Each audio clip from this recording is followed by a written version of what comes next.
Welcome into Steelers Talk. I'm your host, Jack Sperry. On tonight's show, we're going to be talking about Cam Heyward not being at Steelers practice today. Is that a contract dispute thing, or was it some other reason? I'm going to let you guys know why you shouldn't be freaking out about this heading into Week 1 here against the Jets. And then make sure you guys stick around to the end of today's show because we're going to be talking about some very interesting comments that Aaron Rodgers and offensive coordinator Arthur Smith made about the Steelers offense that should get any Steelers fan excited heading into the year. Before we get into the content today, guys, yesterday I challenged us as a channel here to get to 91,000 subscribers by Sunday's watch party, our first watch party of the year. We just passed 90,000 subscribers, and the channel record here at Chat Sports for getting 1,000 new subscribers before a watch party is 3 days. So my challenge to you guys is to get there by Sunday so that we can set a new Chat Sports record here, and we are well on our way. We added 314 subscribers in just the first day of this challenge, and if you guys keep clicking that subscribe button for daily and free Steelers analysis here on Steelers Talk, we're going to be doing a special giveaway on our watch party on Sunday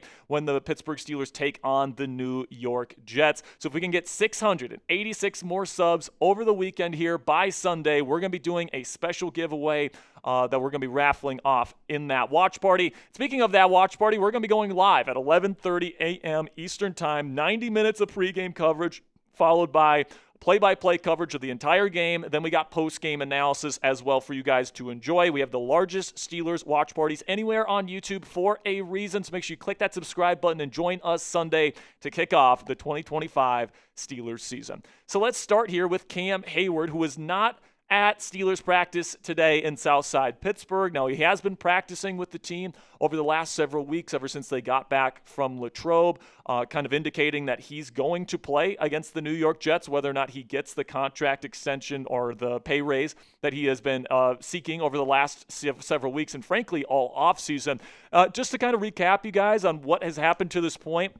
Last year, Hayward signed a 2-year contract extension at $14.5 million per season. Then he went on to have an all-pro season last year, and now he's been seeking a pay raise this offseason all the way up to this point to try and get paid at a commensurate level to where his value is on the field given his position. And he has hinted on his podcast and on other places, in press conferences, etc., that he may consider sitting out games this year if he does not get the pay raise that he desires. And today, his absence from practice definitely, ruffled some feathers and, got even Adam Schefter to tweet it out and all these different things. And people were adding me on Twitter saying, oh, no, he's not going to play Week 1. And some people are assuming that, him missing practice today is contract related, saying, oh, I'm going to hold out until you give me this pay raise. But that's not what this is, guys. It has now been reported by the Steelers themselves on their injury report here that it is a veteran day off for Cameron Heyward. It was reported by Ray Fittipaldo on Twitter just hours ago saying Cam Heyward had a veteran's day off today. Nick Herbig was limited again. So keep your eye on Herbig's injury status as we get closer to Sunday's matchup versus the Jets. But Cam Heyward, he wasn't holding out or he's not abandoning the team at this point. Like I saw some people on Steelers Twitter kind of freaking out about earlier today. He's just getting a veteran day off, which is very normal for him at his age at this point in his NFL career and during a normal game week schedule. Now, that doesn't mean that I don't think that he's still pushing to get that pay raise. I still think he is, and I think that there's a decent chance that the Steelers could give him that simply because they can afford to. Right now, Cam Heyward is the 24th highest paid defensive tackle in the NFL. And I think we can all agree he's better than that. He frankly deserves to be paid higher than that. All right. I think he deserves to be paid at least top 15 level, probably top 10 level. And that's probably all he's asking for at this point, guys, which I think is perfectly fair if the team can afford it, which they definitely can. We'll talk about that here in just a second. But if you don't think Cam Heyward is worth a top 10 defensive tackle contract, just look at his numbers last year, man. A first-team All-Pro selection last year, all right, not 3 years ago, not 4 years ago, all right, last season. Back when, he was still, an older player, but he's still more than capable of getting the job done. 8 sacks, 12 TFLs, and a team-leading 11 PBUs last year, all culminating in a PFF grade of 90.3. That is an elite grade if you're not familiar with how PFF grading goes out there, there's not many players in the league that grade out at a 90 grade or higher, and Cam Heyward was one of those players. And like I said earlier, guys, the Steelers can absolutely afford to give him like an $8 million or $10 million pay bump or something like that. Right now, they have about $27 million in projected cap space according to Spotrac. So if you give Cam Heyward that little bit of a pay bump to make him feel valued, to make him feel like he's getting paid at the level that he should be getting paid at, given his value to the team, you can still go out at the trade deadline and make a move if you need to. It's not going to affect or hurt the Steelers' ability to get a veteran player at the trade deadline or in free agency or whatever the case may be if they feel the need to, all right? Like, they're already paying Cam quite a bit of money this year. They already paid him out quite a bit so far this year, and paying him an extra 6, 8, up to like $10 million this year is not going to affect the way the Steelers are going to be able to add additional talent to this team if they feel the need to. So the Steelers can absolutely afford to do this, guys. So I think, paying the guy that has frankly earned a pay raise here is kind of a good thing, because that sends a really powerful message to the locker room where, hey, if we're going to ask you to take pay cuts, if your play on the field isn't living up to the money that we're paying you, we're also willing to give you more money if your play dictates it. So I think that's a good message to send to your locker room. That's what the Philadelphia Eagles do. They did that with both Zach Bond and Saquon Barkley, and Eagles fans were perfectly fine with that, because you're going to expect Zach Bond to stay on his dinky little contract after an all-pro season? You're going to expect Saquon Barkley to sit on that kind of smaller contract when he just had the best running back season ever in NFL history? No, you pay your guys if they earn it, and I think Cam Heyward has earned it, and it won't affect the Steelers in any way in terms of team building, so I think it just makes sense to make this happen. So predict it for me down there in the comment section. Will Cam Heyward get a raise before Sunday's season opener versus the Jets? Give me a yes or a no down there in the comment section. I think there's a decent chance, but let me know what you guys think down there for today's pinned question. In just a second here, I'm going to tell you about our sponsor today at PrizePicks. While I'm talking about PrizePicks, simply give me a yes or a no down there in the comments. And with that, let's have a word from our sponsor today at PrizePicks. And you and I both make decisions every single day, but most of those decisions don't get you paid. But on PrizePicks, being right can get you paid today. Don't miss any of the excitement this season on PrizePicks, where it's good to be right. This week, it's week 1, and you better believe I'll be getting my PrizePicks lineups in for the season opener tonight and all the way through Monday Night Football across professional football. PrizePicks is simple to play. You just pick more than or less than on 2 to 6 player stat projections, and if you get your picks right, you could cash in. PrizePicks also puts their users first, so all withdrawals are fast, safe, and secure. PrizePicks also offers Venmo, Apple Pay, MasterCard, and more for quick and easy deposits into your account this football season.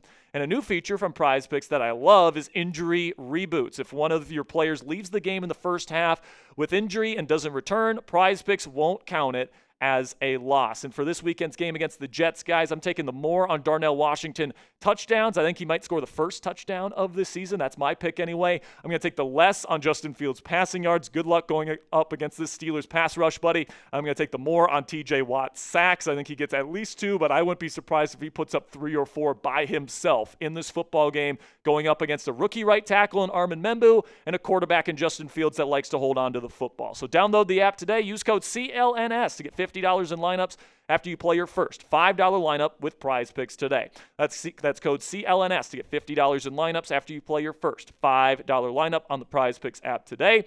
PrizePicks, it's good to be right. All right, so now let's go into some interesting comments that offensive coordinator Arthur Smith and quarterback Aaron Rodgers have made about the Steelers offense heading into the 2025 season, and some comments that should get Steelers fans excited about this group heading into the year. We'll start with what Arthur Smith had to say at his press conference today, where he confirmed, or all but confirmed, that the Steelers are going to be attacking the middle of the field much more than they did last season with Russell Wilson at quarterback. This is what Arthur Smith had to say about the offense this year. Last year, throwing outside the numbers was a strength of ours. You look at the history of Russell Wilson, he throws as good of a go ball as anybody that's ever played the position. Last year, it was different. This year will be different with Aaron. All right, so that is something that's a pretty big statement there to say this it's going to be different this year in terms of throwing the ball outside the numbers, of course, inferring that there's going to be a lot more throwing over the middle of the field for the Steelers offense this year. And this is music to my ears.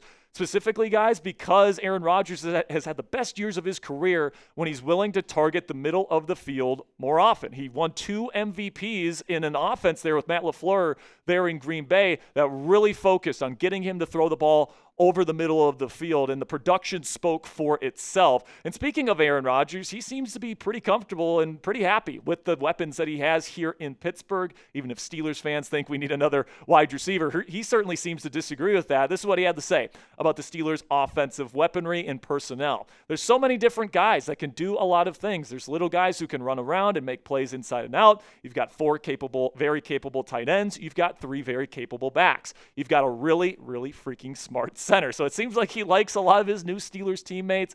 He has talked a number of times about Zach Frazier, the center, being extremely smart, all those different things. And he has constantly complimented guys like Connor Hayward, Roman Wilson, Calvin Austin III, these guys that he's working with this year. So it seems like he's perfectly content with the weapons that the Steelers are going into the season with.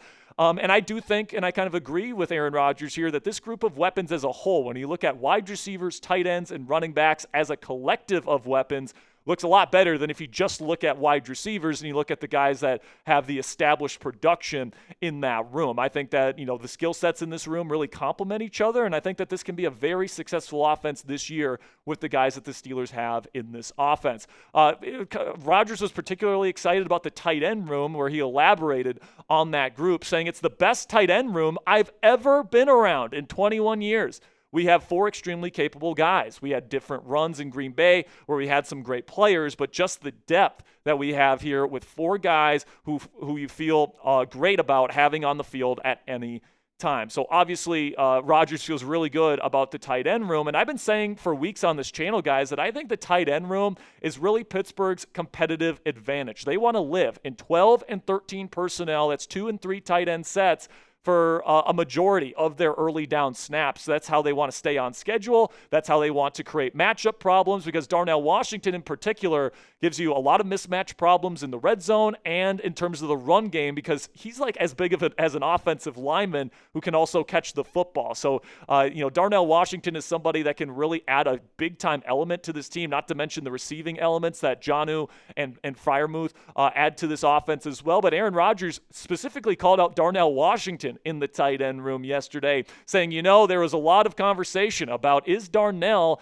in the right position? The other day, we had a practice during that week before the 4 days off, and I threw him a bunch of balls in the red zone, and I was just thinking to myself, he's definitely in the right position. He's so big and so athletic. For a man of that size to be that skilled in the passing game is really impressive. Not to mention what he does on the line of scrimmage. So it definitely sounds like to me, guys, that Aaron Rodgers is really making a point to use Darnell Washington and his size and his hands and his ability to go up one-on-one in the red zone, to go score touchdowns for this team. And this has been something that Steelers fans have been clamoring for years at this point, the 2 years he's been here in Pittsburgh. Matt Canada didn't use him in that way that first year that Darnell was here, and then Arthur, frankly, didn't use him in that way last year with Russell Wilson throwing him the football. So I'm excited to see how Aaron Rodgers uses Darnell Washington. It sounds like he's turned into one of, if not his favorite red zone target. And then when you add on the value that he brings as essentially a 6th offensive lineman to your run blocking scheme, I think he gives a lot of advantages to this Steelers offense that I think are going completely underneath the radar. And I think he gives this Steelers offense their competitive edge heading into the year. So let me know, over or under, down there in the comment section. Will Darnell Washington have over or under 5.5 touchdowns this year? Give me the O if you think he gets over that number, or U if you think he gets under. For me, give me the O for over. All right, so now we'll finish up today's show here, guys, with a little bit more on Aaron Rodgers. And no matter what Rodgers tells you in the media or whatever his teammates tell you, that, it's just another week. This ain't just another week for Aaron Rodgers, all right, to go play against the team that he feels disrespected him this offseason in their house, the team that gave up on him. He wants to go in there and he wants to win this one extremely badly, and he wants to stick it to Aaron Glenn and the New York Jets because he feels disrespected by that organization, and in particular, Aaron Glenn. I mean, Rodgers was so upset by the way that his meeting with Glenn went during the offseason this year, that he publicly blasted him on the Pat McAfee show during the offseason for it. And I think we get an extremely motivated Aaron Rodgers on Sunday. I don't think we'll see a perfect version of Aaron Rodgers. I think we'll have to wait until like week 6, maybe week 7 before we see this offense really start to hum and really start to hit their stride. But I think we'll see an extremely motivated Aaron Rodgers out there on Sunday, and I think his teammates are going to play extremely hard for him. Just to remind you here about Aaron Rodgers and what he said about Aaron Glenn and why Glenn said he didn't want him back as the Jets quarterback here in 2025. This is what he said on the Pat McAfee show a couple months back. He said, I don't want to be up in front of the room saying something and have guys looking back at you.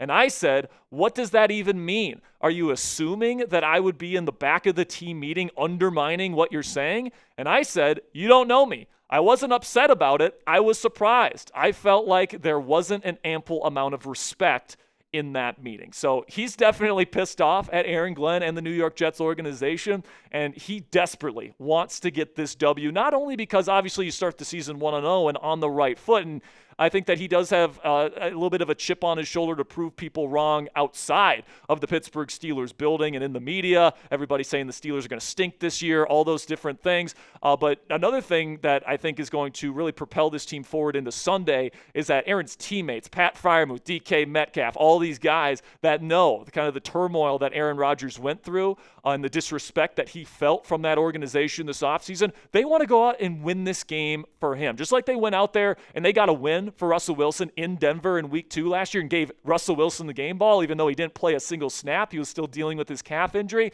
You better believe Aaron Rodgers is getting that game ball, and he's going to be the first one to get a game ball if this team can pull off a win versus Justin Fields and the New York Jets. So let me know down there in the comment section. Predict the score of Steelers versus Jets on Sunday. For me personally, guys, in our weekly preview, I predicted 23-3 Steelers win. It won't be a perfect game this weekend, I don't think, guys, but I do think that the Steelers will come out with the victory. And just another reminder, guys, that we are 686 more subscribers away from getting to 91,000 subscribers. And if we can get there by Sunday's watch party, we're going to be doing a special giveaway on that watch party. So make sure you guys click that subscribe button if you haven't already. If you enjoyed today's content, we got videos like this every single day on this channel. So click that subscribe button if you haven't already. Until next time, guys, here we go, Steelers.